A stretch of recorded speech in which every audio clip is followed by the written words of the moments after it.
Apakah Anda pernah merasa bahwa tim Anda di sekolah tidak mampu mensupport keinginan Anda sebagai kepala sekolah? Padahal di sisi lain Anda punya banyak sekali ide, punya banyak sekali gagasan yang mungkin bisa diterapkan di sekolah Anda. Tapi ternyata tim yang harusnya mensupport tidak mampu untuk mensupport Anda sebagai kepala sekolah. Simak jawabannya dalam video berikut ini dan pastikan Anda nonton sampai akhir karena kita akan memberikan semua tipsnya nanti di akhir.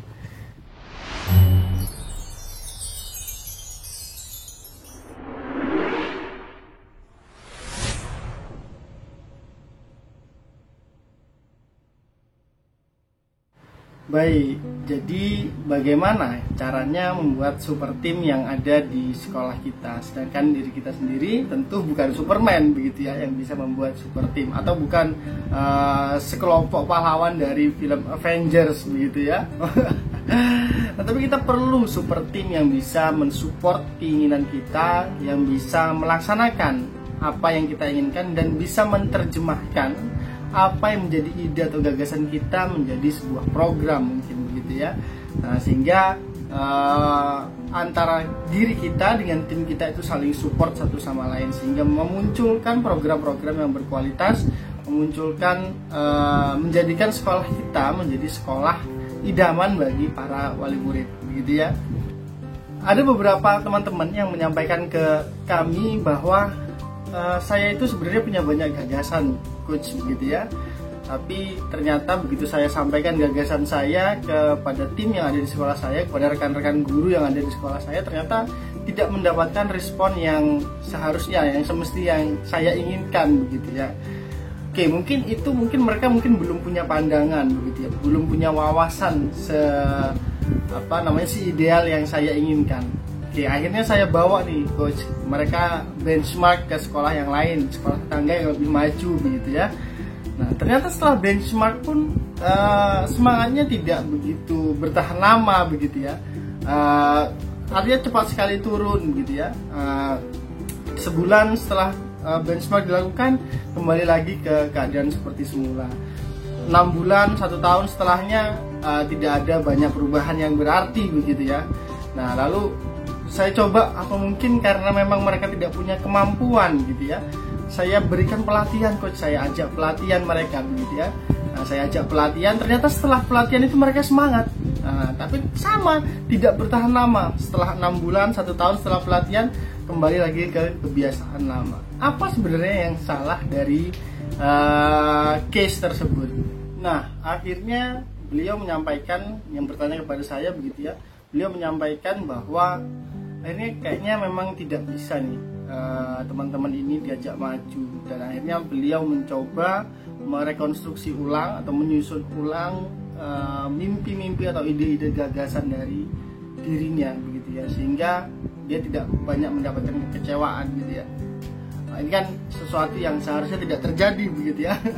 Malah justru yang bagus, yang menurunkan kualitas gitu ya, demi mensejajarkan kerja timnya begitu ya, agar semuanya bisa berjalan sesuai dengan berjalan seirama begitu ya. Nah, tapi ini seharusnya tidak terjadi. Bayangkan kalau ini terjadi di sekolah swasta begitu ya, mungkin sekolah Bapak Ibu semua sekolah swasta begitu ya, lalu ada kondisi seperti ini. Nah, bayangkan betapa berbahayanya kondisi ini gitu ya.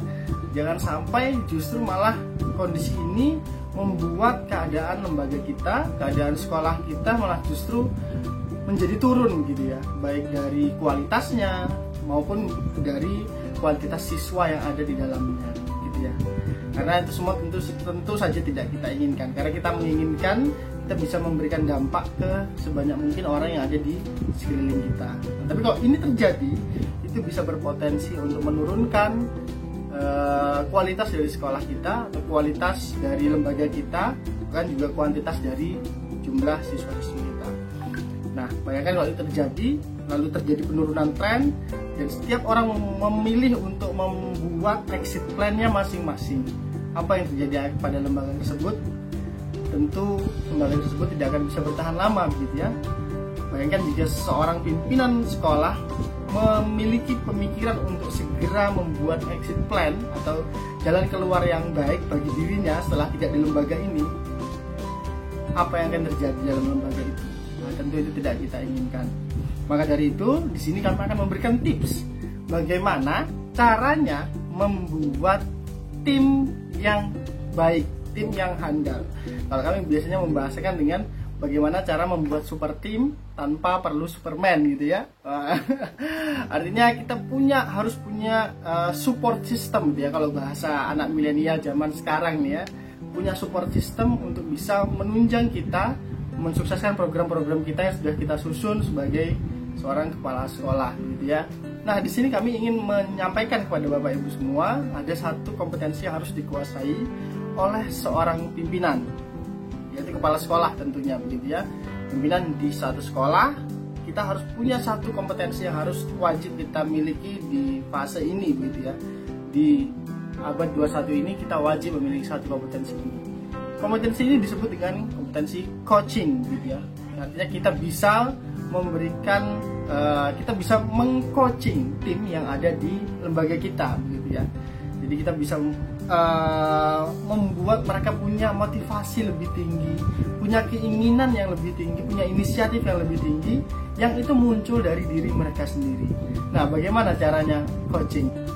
Oke, baik, dalam coaching kami di sini biasanya menerapkan model percakapan Vira yang dikembangkan oleh Loop Institute of Coaching gitu ya, Loop Indonesia. Nah, model percakapan ini dikembangkan di tahun 2015. Jadi namanya adalah model percakapan Vira, F-I-R-A gitu ya. F-nya adalah fokus kepada tujuan. Jadi kita bisa melakukan conversation atau perbincangan yang fokus pada satu tujuan, pada tujuan tertentu gitu ya. Nah, setelah itu ada I. Nah, di I ini kita akan mengidentifikasi GPS, tapi bukan GPS Google tentunya ya. GPS ini adalah gap, lalu ada possibility dan solution gitu ya. Nah, lalu dari F, I, R. R-nya adalah rencana aksi. Jadi apa rencana yang akan kita lakukan di selanjutnya. Lalu yang di terakhir ada huruf A, yaitu akuntabilitas dan komitmen. Komitmen untuk melaksanakan apa yang sudah kita obrolkan atau apa yang sudah kita bicarakan gitu ya. Nah, kami meyakini dengan model Vira ini, dengan coaching Vira ini, kita akan bisa lebih optimal dalam melakukan sesi coaching, bisa lebih maksimal gitu ya output yang bisa dihasilkan nanti. Nah, dan kebetulan nanti kita juga saat ini sedang berkolaborasi dengan teman-teman dari Loop gitu ya, untuk bisa memberikan kompetensi coaching yang baik bagi seorang kepala sekolah gitu ya. Kita bahas satu-satu nih, Vira apa aja nih. Yang pertama ada F, fokus pada tujuan. Coach fokus pada tujuan, pembahasan agenda coaching, hasil dan ukuran yang ingin didapatkan dalam sesi coaching kali ini apa saja gitu ya. Nah, ini ada beberapa contoh pertanyaan yang bisa mungkin teman-teman gunakan untuk proses coaching dengan menggunakan model percakapan Vira ini gitu ya. Nah, yang pertama ada, apa agenda yang ingin Anda bahas dalam sesi coaching ini? Nah, ini contoh satu pertanyaannya ya. Lalu yang selanjutnya ada, apa fokus tujuan dari agenda atau hasil yang ingin Anda capai pada sesi ini? Apa ukuran sukses dari sesi coaching kita kali ini? Apa definisi atau tujuan yang ingin dicapai gitu ya? Lalu apa yang membuat tujuan itu penting untuk Anda gitu ya? Nah, ini bisa kita lakukan obrolan ini dengan tim kita atau teman-teman guru yang ada di sekolah kita. Pastikan mereka memiliki tujuan yang jelas, pastikan mereka mempunyai tujuan yang bisa terukur gitu ya. Lalu pastikan mereka bisa mencapai tujuan tersebut atau achievable. Nah, yang kedua Bapak Ibu semua, jadi yang kedua ada metode ada yang namanya I, identifikasi GPS gitu ya.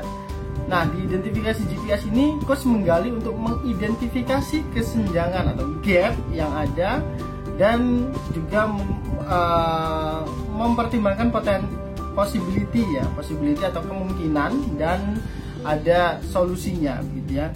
Nah, ini contoh pertanyaannya ada. Yang pertama, skala 1 sampai 10 di mana angka 1 jadi sasaran dan 10 sudah sampai sasaran. Di mana situasi Anda sekarang? Nah, jadi ada untuk mengidentifikasi gapnya, nah itu kita berikan skala 1 sampai 10 begitu ya. Lalu ini ada juga pertanyaan, apa yang Anda rasakan pada situasi ini? Apa yang Anda pelajari dari diri Anda pada situasi kesenjangan seperti ini gitu ya. Nah, jadi kita cari dulu gapnya nih. Kita cari gapnya, setelah ketemu gapnya, nanti kita masuk ke possibilitiesnya gitu ya, kemungkinan yang bisa kita lakukan. Nah, ini ada beberapa contoh pertanyaan lagi untuk possibility. Apa saja ide atau pemikiran, kemungkinan atau peluang yang ada saat ini untuk mendorong atau untuk mendukung Anda mencapai tujuan tersebut? Apa pro, kontra, atau dampak konsekuensi dari masing-masing peluang di atas? Kalau apa saja alternatifnya, apa hal yang berbeda yang Anda pikirkan, dan lain sebagainya. Nanti bisa didalami oleh Bapak Ibu semua gitu ya, oleh teman-teman semua. Jadi kita coba mencoba sudut pandang yang baru. Apa nih yang bisa dilakukan gitu ya, possibility-nya apa, kemungkinan yang lain tuh seperti apa gitu. Nah, lalu dari situ nanti kita beranjak ke S. Nah, Bapak Ibu semua, di solusi nanti ada beberapa contoh pertanyaan juga. Jadi dari beberapa peluang yang ada tadi, apa solusi terbaik yang paling mungkin Anda lakukan saat ini? Apa yang membuat Anda memilih solusi tersebut? Lalu seberapa yakin Anda bahwa solusi yang Anda pilih adalah solusi yang memang benar-benar tepat untuk Anda lakukan begitu ya, untuk Anda lakukan saat ini. Nah, sudah mulai muncul semangat baru, ide-ide baru, pandangan-pandangan baru dari teman obrolan kita saat ini. Nah, dari sini nanti kita beranjak lagi. Jadi sudah fokus pada tujuan, lalu kita identifikasi mulai dari gap, lalu ada kemungkinannya, terus ada solusinya. Sudah kita sudah kita identifikasi. Nah, selanjutnya kita beranjak ke R. Apa itu R gitu ya? R tadi adalah rencana aksi. Jadi di sini coach memberikan ruang dan kesempatan kepada coachee atau orang yang sedang kita coaching begitu ya, untuk menetapkan rencana aksi untuk implementasi dari solusi yang telah dipilih gitu ya. Jadi apa rencana aksinya? Nah, ini ada beberapa contoh-contoh pertanyaannya. Apa rencana aksi atau langkah-langkah yang akan Anda lakukan dari solusi tersebut untuk mencapai tujuan Anda? Bagaimana strategi Anda untuk menjalankannya? Bagaimana perencanaan waktu dari rencana aksi Anda? Bagaimana pengaturannya, kapan nih mau dilaksanakan gitu ya mungkin ya? Apa ukuran sukses dari rencana aksi yang Anda pilih, dan lain sebagainya. Jadi Bapak Ibu semua bisa menyesuaikan susunan bahasanya tentunya yang bisa lebih nyaman untuk dilakukan saat berdiskusi atau saat melakukan proses coaching ini.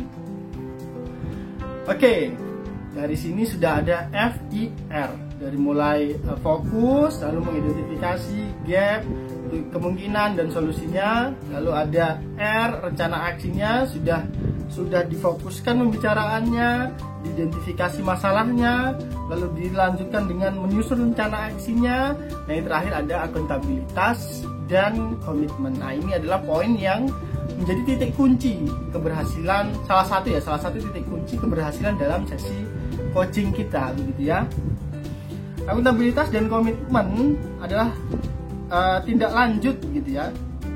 Jadi coach menggali komitmen dan akuntabilitas coachee dalam implementasi rencana aksi dan tindak lanjutnya.